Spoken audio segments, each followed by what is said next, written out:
the final verses of the book of Mark. The women go to the tomb and they find it empty. But there's an angel there, and the angel tells them, "He is risen. Go tell the disciples." However, the women are afraid and they said nothing to anyone. And that's it. That's the ending of Mark, or at least it's one of the endings of Mark. Take a look at these final verses in the ESV.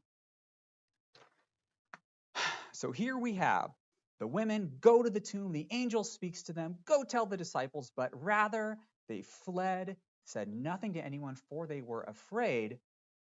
But then take a look at this. We have this funny little statement. It's in a different font, and it's all capitalized. There's brackets around it, and it says that some of the earliest manuscripts do not include Mark 16, 9 to 20. And then here they are, Mark 16, 9 to 20, and they're in these funny little double brackets. What's up with that? Let's take a look at these same verses now in a different translation. Here is the New American Standard Bible, the NASB. Here's verse 8, and then right after verse 8, we have a little footnote here, and it says later MSS, that's manuscripts, later manuscripts add verses 9 to 20, and this time we have single brackets down through, scroll down here, down through verse 20. Oh, and there's another little comment here as well, and we'll step around that landmine for a second and jump now to the NIV. And look what the NIV does. So here after verse 8, they say that the earliest manuscripts and some ancient witnesses do not have verses 9 to 20. And then they include 9 to 20, but it's all in italics. Well, isn't that curious? Let's see. What does the Net Bible do? That's always a good, reliable witness here. So the Net Bible, here we have verses 1 through 8. And here's a little footnote. Let's click on the footnote. Oh my gosh, that's a big footnote.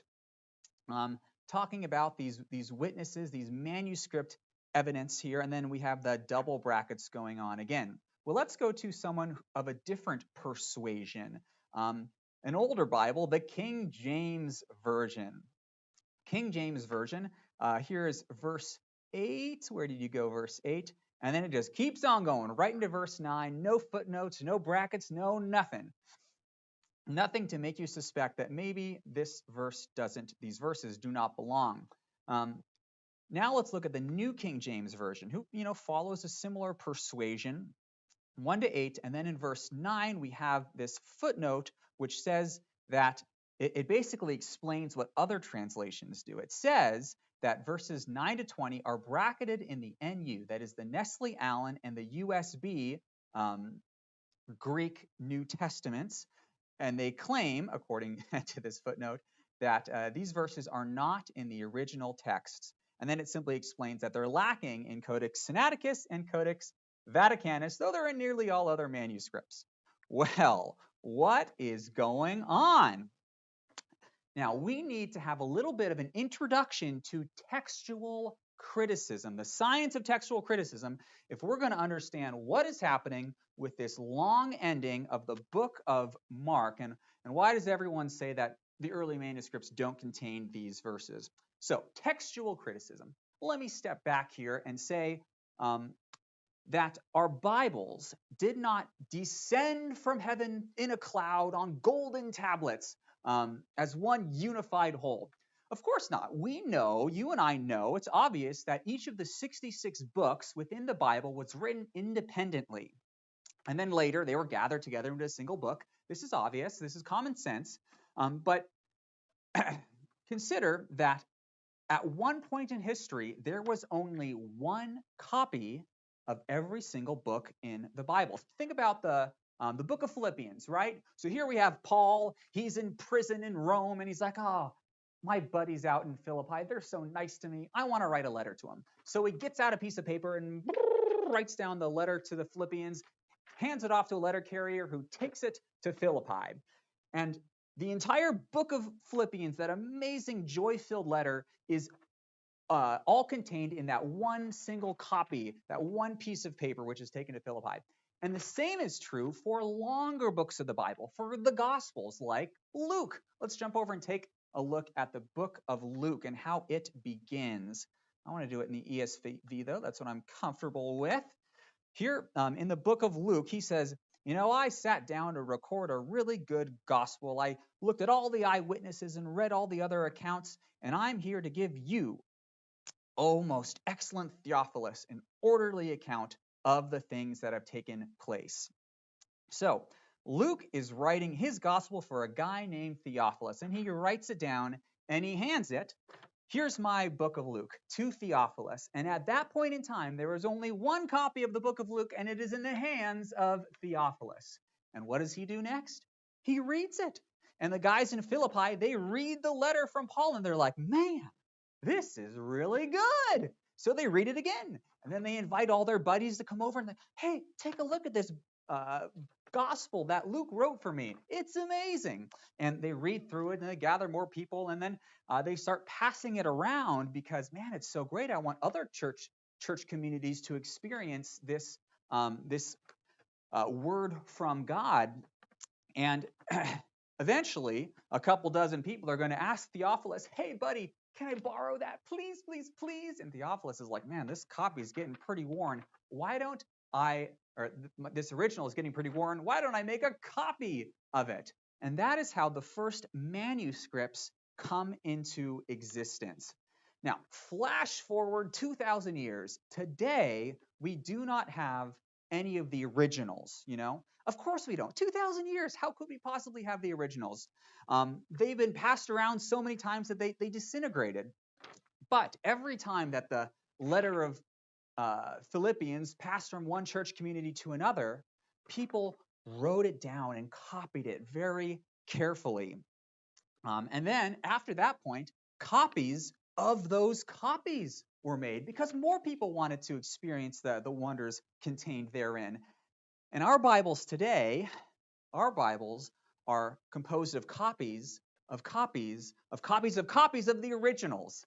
And I know you're probably getting a little bit nervous when I say something like that, but I'm going to, push you a little bit farther and make you even more nervous before I make you feel better.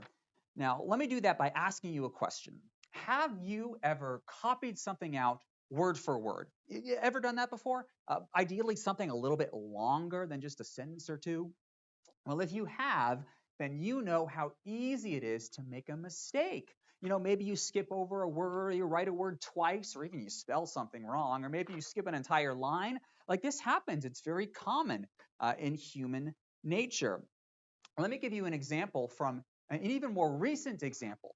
The King James Bible, first edition. What year did that come out? 1611. Well, there were 400 mistakes or 400 typos in the first edition of the King James Bible. 400 places where the dude who was in charge of putting the little letters in order on the printing press, he put the wrong letter in the wrong place, and then it resulted in a typo when it was pressed into the page. And that resulted in a couple of funny mistakes in some places. Take a look at some pictures of the 1611 King James Bible. Look at this one right here. So this is the book of Ruth, okay? This is Ruth chapter 3, verse 15, where our good buddy Boaz, it says he, Boaz, measured 5 measures of barley and laid it on her. Gave these measures of barley to Ruth. What a good man. And then it says, and he went into the city. But that's not what it says in the Hebrew. In the Hebrew, it says, and she, talking about Ruth. Ruth went into the city to go visit her mother-in-law Naomi and share with her the good news. Well, there are other copies of the 1611 King James Bible that, correct this. They say, and she, that's a funny S. That's the way that they did S's back then. She went into the city. So this resulted in the he Bibles and the she Bibles. And that's not a big deal, easily corrected. But it gets a little bit worse in the book of Exodus. And this is the 10 commandments, thou shalt not kill, thou shalt not steal, thou shalt not bear false witness. But look at verse 14. Thou shalt commit Adultery. Oh my gosh, this is awful. And therefore, this is not the 1611, this is the 1631 Bible, and it became known as the Wicked Bible, the few copies that existed that weren't destroyed. Now, of course, all of these problems, these little typos in the King James Bible were corrected immediately in the second edition, but it just goes to show how easy it is for these little mistakes to take place. Now, let's say you are making a copy of the book of Philippians, and you're making a copy of another copy, mind you. So you got that copy there, and you're kind of writing it down, looking back and forth, and you get to a place where you think that the copy, you think that the manuscript that you're making a copy of, you think they made a mistake in there. You're like, oh, that can't be right. I've heard the book of Philippians read so many times, and that's not what it says. I'm pretty sure. Now you have a decision to make. Do you correct that mistake or even that typo in your copy of Philippians? Now, if you do, then you have two variants. A variant is simply a different version of the text. There's one variant and another one. Now imagine that you have thousands and thousands and thousands of copies of the New Testament, or even copies of individual books in the New Testament. Human nature dictates that there's going to be mistakes, there's going to be variance. And so we certainly have that. The manuscript evidence of the New Testament demonstrates that there are plenty of variants out there, but the good news, you need some good news. 70% of all the variants in the Greek New Testament manuscripts that we have are due to spelling errors. One scribe just spelled a word wrong, but still we have two variants. You know, one variant has this spelling and the other variant has another. Now, multiply that by how many words are there in the New Testament and how many of those words could possibly be spelled wrong and how many different ways could that word be spelled, and that's a lot of variance, you know what I mean? But even the other 30% or so of the kind of variants that we have among our Greek New Testament manuscripts, those are, the vast majority of them are completely inconsequential, don't affect the meaning at all. For example, in Greek, the word order is very fluid. So you could say subject, verb, object, mark through the ball, or you could say verb, subject, object, throw, mark, ball. And it means the same thing in Hebrew. In Greek, it means the same thing. Doesn't affect meaning, but still, if the scribe were to flop those two words, you'd have two different variants. Take a look at this other example of a variant that we have among our Greek New Testament textual record. This is from the book of Matthew. Matthew, is it 1:18? Look at this little verse. Now, the birth of Jesus Christ took place in this way. We have manuscripts which say, now the birth of Christ Jesus took place in this way. We also have manuscripts that say, now the birth of Jesus took place in this way. We also have ones that say, now the birth of Christ took place in this way. 4 different variants of just this first half, maybe even the first third of this one verse. And of course, it doesn't affect the meaning at all. We know it's the birth of Jesus took place in this way, but still 4 different variants from the first third of this one verse. And then look at this other example. Let's see. Let me actually jump now to explain that the process of writing these manuscripts often took place audibly. So you have one guy with the best manuscript that he has at the church, and he'd sit there and he'd read it to a room full of scribes, 10 different scribes, and they all sit down and they make their own copies. And let's say that 9 out of 10 of the scribes get it just right, but maybe one of them hears a word which sounds a whole lot like another word in Greek. Just like English, this kind of thing happens very frequently. Words sound very similar, and maybe scribe number 9 gets that word wrong. This can happen. Now, that's what we would call an unintentional error. He didn't mean to make a mistake, but there's also a class of variants that are called intentional errors. Now, what can that mean? Well, this would happen when a scribe thinks that he's, fixing a problem, but really he's just adding to the text. Now, why would he do that? take a look with me at John 7, verse 39. This is an example of a variant that we have. So let's say, now this Jesus said about the Spirit, whom those who believed in him were about to receive, for as yet the Spirit had not been given. Now we have manuscripts that say, for as yet the Holy Spirit had not been given. So you can imagine there's a scribe and he's reading along in his copy of John 7, and he gets to this verse. He's like, that's got to say Holy Spirit. I'm sure that the guy who copied this one just did it wrong. Okay, let me add holy in there. And you see this kind of thing all the time in the synoptic gospels, which are so similar, where a scribe, a very good-natured scribe, will tweak the wording so that it matches one of the other gospels.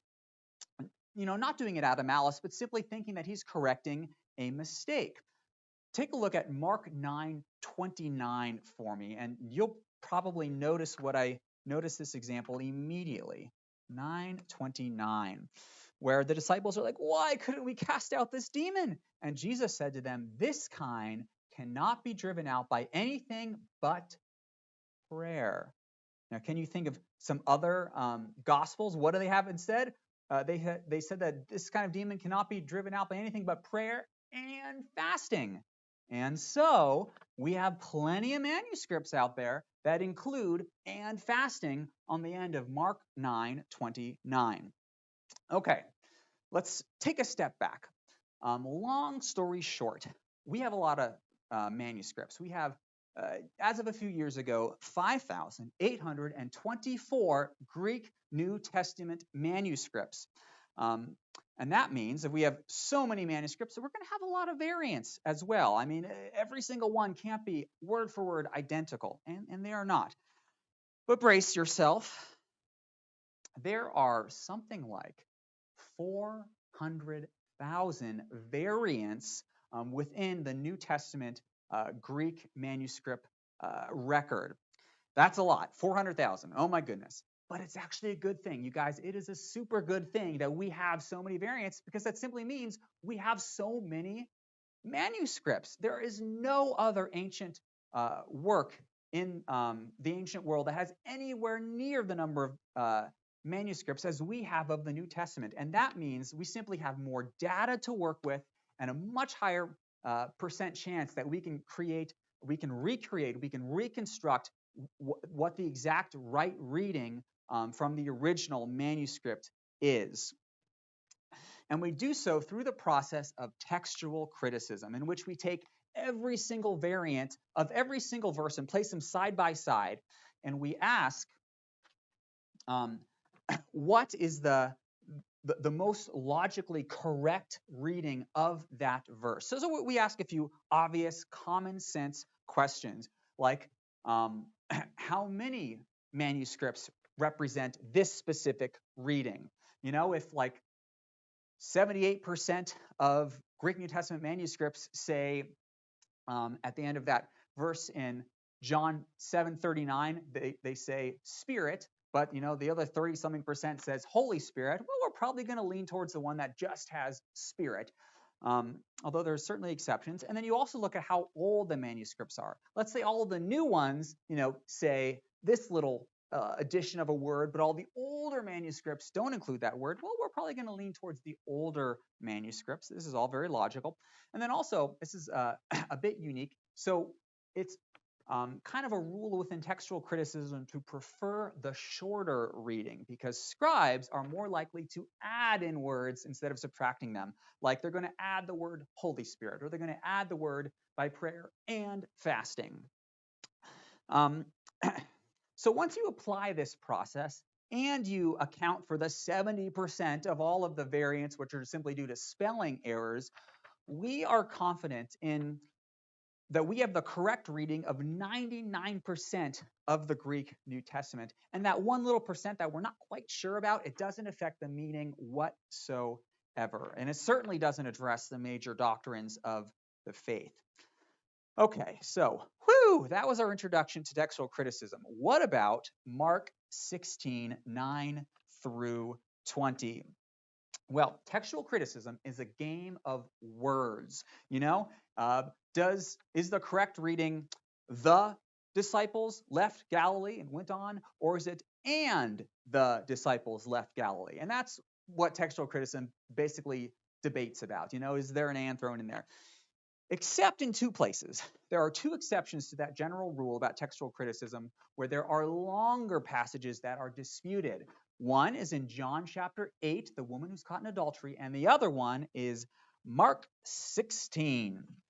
Well, 98% of our Greek New Testament manuscripts include what is called the long ending of Mark. It's in 98% of the manuscripts. There you go. That settles it, right? That's the correct ending. It has to be genuine if like 98% of them has those words.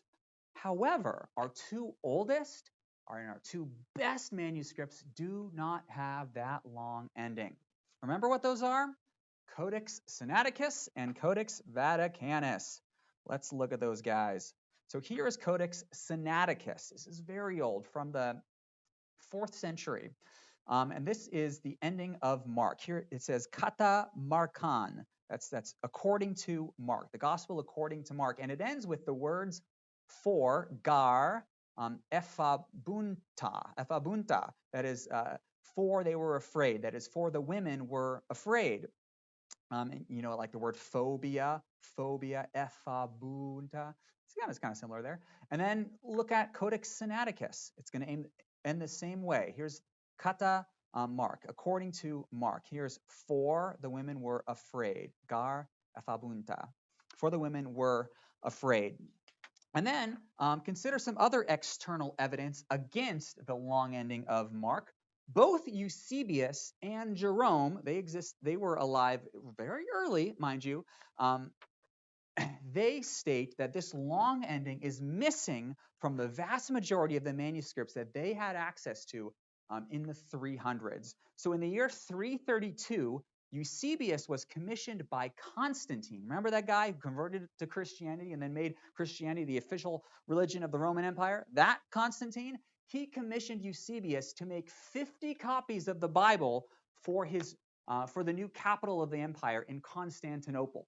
So Eusebius, he's a very scholarly guy, and he's got access to the infinite coffers of the Roman Empire. He gathers all the manuscripts he possibly can. He takes a look at all of them, and he's like, you know what? I don't think this long ending is legit because it's only in a couple of manuscripts. Most of them don't have it. And then the same thing with Jerome, who translated the Bible into Latin. That's called the Vulgate about 50 years later. He says the same thing. Jerome, he's out in the West. Eusebius, he's out in the East. And both of them say we can't find manuscripts that say Mark 16:9-20. So that seems to speak against its validity. And that's what we call the external evidence, the manuscript evidence. But there's also some internal evidence against the validity of these final 12 verses, where there's about 20 or so words or expressions here in these verses which don't match the style and the vocabulary of the book of Mark.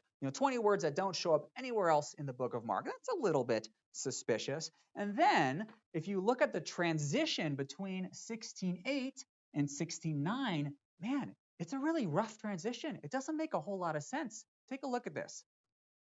Let's jump back to the text here. Mark 16. So here we are. The women are trembling and afraid. They don't say anything to anyone. That's verse 8. Verse 9, it says, now when he arose early on the first day. Who's he? We haven't been talking about Jesus for a couple of verses here. So it's like all of a sudden the subject shifts to Jesus without him being introduced with a proper noun. That's a little bit weird. And then everyone points to this.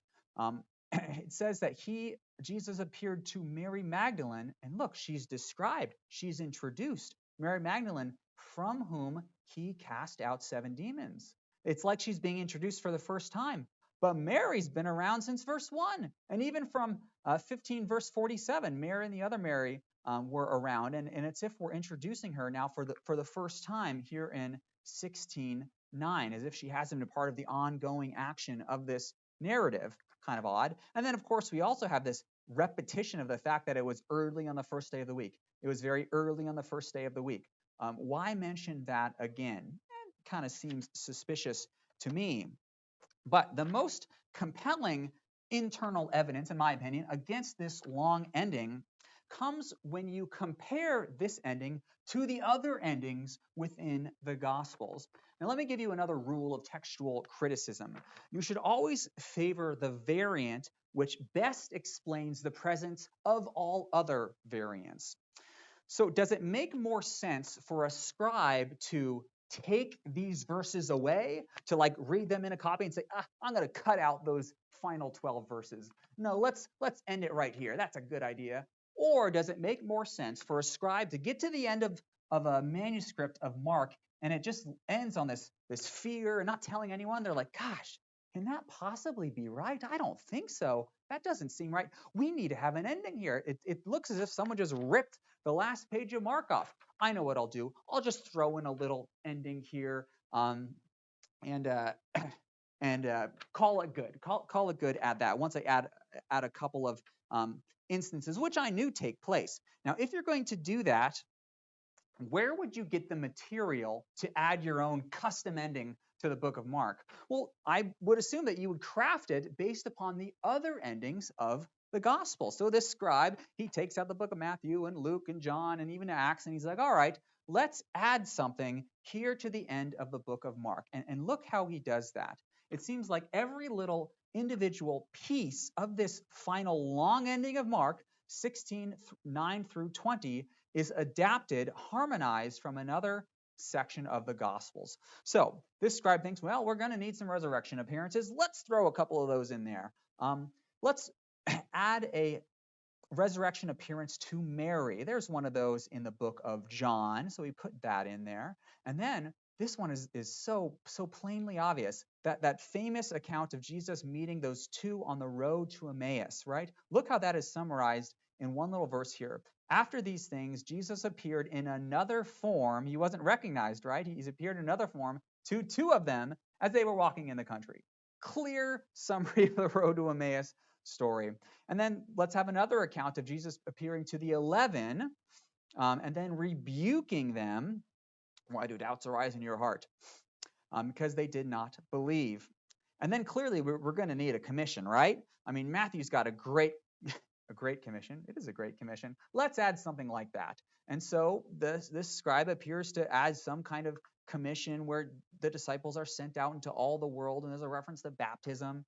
And then, we really ought to end with a ascension statement, shouldn't we? So there's an ascension that looks very similar to Luke's ascension. And then this is kind of odd. The scribe got a little bit creative here, and he's like, let's add something about the disciples picking up serpents with their hands and drinking deadly poison, but it not hurting them. I don't think that was a very good move there, buddy. That's kind of an odd line, although it is some similarities to the end of the book of Acts within that statement. Well, voila, you do all of that, and ba-boom, there's a proper ending of the book of Mark. However, this is not Mark's ending, is it? No, Mark intentionally ended his book on a cliffhanger, and a disappointing cliffhanger at that. Jesus rose from the dead, the women are afraid, and they tell no one. So what do you make of an ending like that? Well, this whole book has focused on the claim that Jesus is the Son of God and the suffering servant. Israel couldn't understand this, and therefore Jesus concealed his identity. The disciples didn't understand this, even though Jesus tried 3 separate times. And then the whole book of Mark is going to end with the same fear and confusion of Jesus's disciples.